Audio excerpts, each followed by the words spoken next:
It's the year 1350, and your world is one where the supernatural, miracles, and magic are accepted as commonplace. Without science and knowledge, these phenomena, whether for good or evil, were the answer to many questions. This is a period we now know as the late Middle Ages. It's rather like the world of Merlin or Harry Potter, where inexplicable events are surely the work of sorcery or miracles. Much of your interpretation will come through your Catholic faith and the teachings from Rome. Your faith dictates your life. It dominates and controls you beyond anything we can comprehend today. Your church is the most important building you know. It's quite small and dark inside. Light penetrates through thin lancet windows. The floor is packed earth, strewn with vegetation, like bean haulms. There are no seats, benches or pews. The weakest go to the wall. Crude candles made from tallow, animal fat, flicker all around and across the rood beam or candle beam which spanned the chancel arch. The Holy Rood is Christ on the cross. The air is thick with the smell of burning tallow, crushed vegetation, incense and unwashed people. Below the rood beam is the rood screen. It's covered with paintings of saints. Its job is to divide the lay people from the clerics, who officiated in the chancel beyond. The lay people's church was the nave, the clerics the chancel. As a lay person, you would not have understood the liturgical activity behind the rood screen, as it was conducted in Latin, a language largely unknown to you. There were several masses held during the day, but the hubbub in the nave went on throughout. However, the climax of the Mass, the elevation of the host, was marked by the ringing of a bell called the Sanctus bell, at which point those in the nave and those outside the church, perhaps working in the open fields, would have fallen to their knees in respect. All the walls and the pillars of the church are covered with brightly coloured paintings, tales from the Bible or saintly deeds. Most folk can't read, so these are important ways of people to learn about the Bible and the lives or martyrdom of saints. About us, many flickering candles mark small shrines in the nave. Some have altars and are looked after by specific guilds of people who sometimes employ itinerant priests to conduct a mass there. The church has no heating and is quite noisy, with constant sound of masses from the chancel and much business being conducted in the nave. Outside in the churchyard there are no gravestones. They didn't appear till the 1600s, but there is a large churchyard cross. A processional mass is held at this cross every Palm Sunday. The cross is decked with flowers, as this mass is the highlight of the liturgical calendar, attended by the entire community. This was the only time in the whole year when laypersons could partake in the mass. The population of 1350 would have been very pious, because miraculously they had just survived the Great Pestilence or Black Death, which had wiped out nearly half the population, leaving fields untended, people and livestock starving.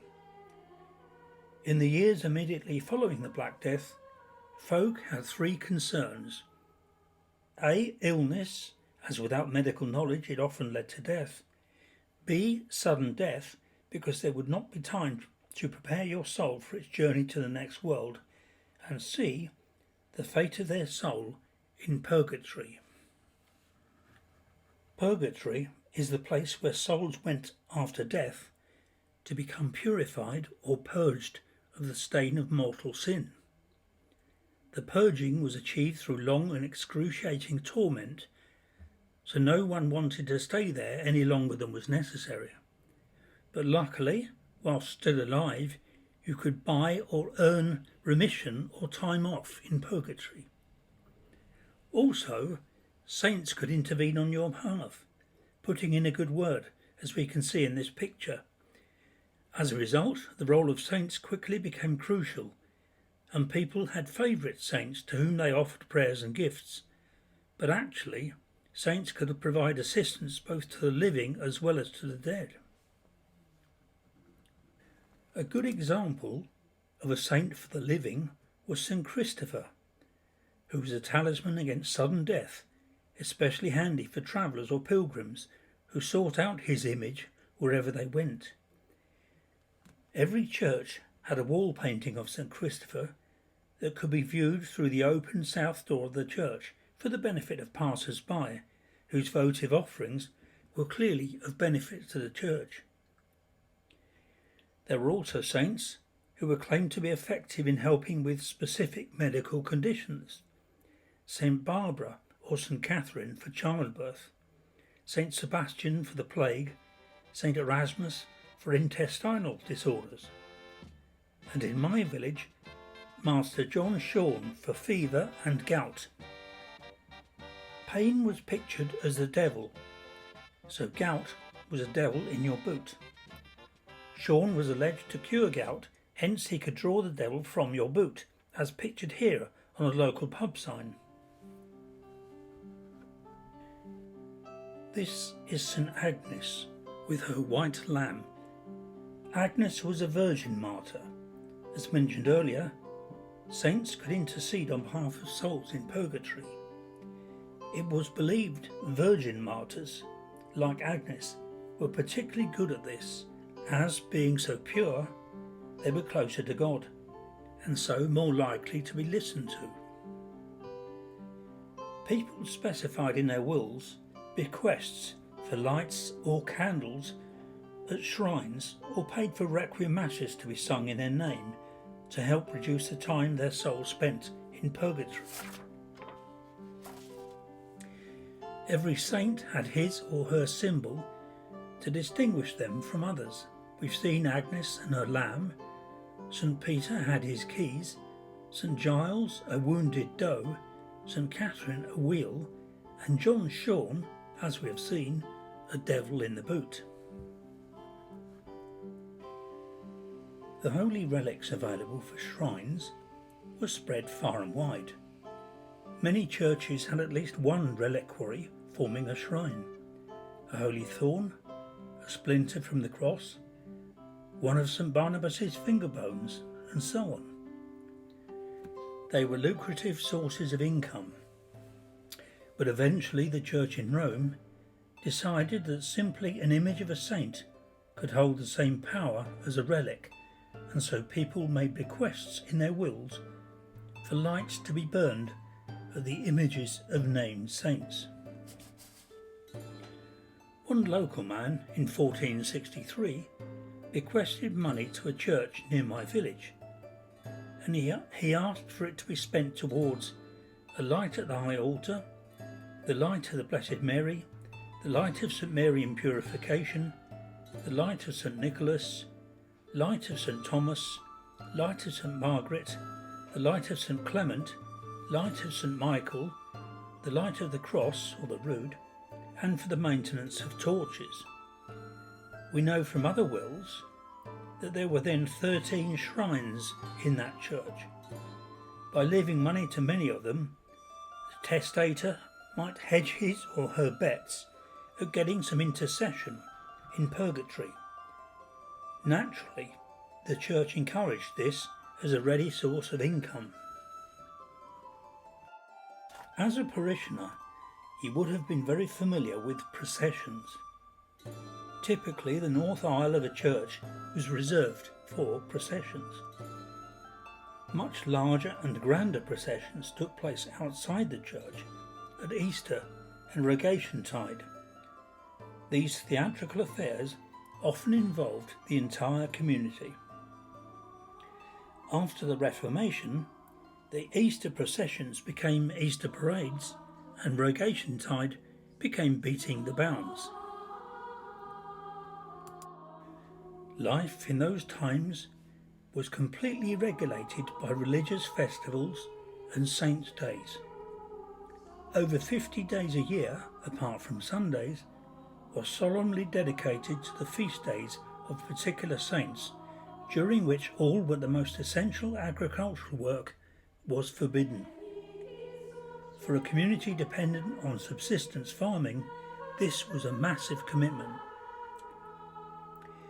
There were nearly 70 days a year when all adults were obliged to fast. No one could marry during the 4 weeks of Advent or the 6 weeks of Lent. Conjugal activity was discouraged during Advent to reduce the risk of childbirth at harvest time, when all able-bodied people, men and women, were needed to work in the community's open fields. Calendar dates as we know them were almost meaningless. Specific days were defined by the nearest saint's day. The 25th of June was the morrow of St. John the Baptist, or the eve of John and Paul. The 9th of January was the eve of the feast of St. Paul the Hermit. Michaelmas was the feast of St. Michael the Archangel on the 29th of September. The Battle of Agincourt was fought on the feast of St. Crispin. The lay population would have received Holy Communion once a year on Easter Sunday. Immediately after the Black Death, there was a surge of interest in pilgrimage for various reasons: penance, cure, a vow of thanksgiving, or for a mission to reduce the time your soul spent in purgatory. By the 1400s, the country was gripped by pilgrim mania, and the cult of saints was at its height. Pilgrims meant money. Poor folk can't afford to leave their land and go on pilgrimage, but pilgrims required food and shelter and brought much needed income to struggling communities. Wherever pilgrims went, they stopped at churches along their route to pray to St. Christopher's image to protect them from sudden death. They etched their votive crosses on pillars and sometimes on door jambs, like these at Quainton Church. But in the early decades of the 16th century, people were starting to question the role of the church in these cults and became cynical about the Roman Church's motive in the promotion of buying remission from purgatory. There were some celebrated exposures of immense wealth, vice and corruption amongst senior clerics. The opinion gained ground that the Roman Church was more interested in making money than saving souls. Things came to a head when this man, Henry VIII, broke with Rome and made himself the head of the Church of England, beginning a movement now known as the Reformation. The images of saints, the shrines, statues, rood screens and roods were taken down. Abbeys and monasteries were abolished. The colourful wall paintings in parish churches were painted over.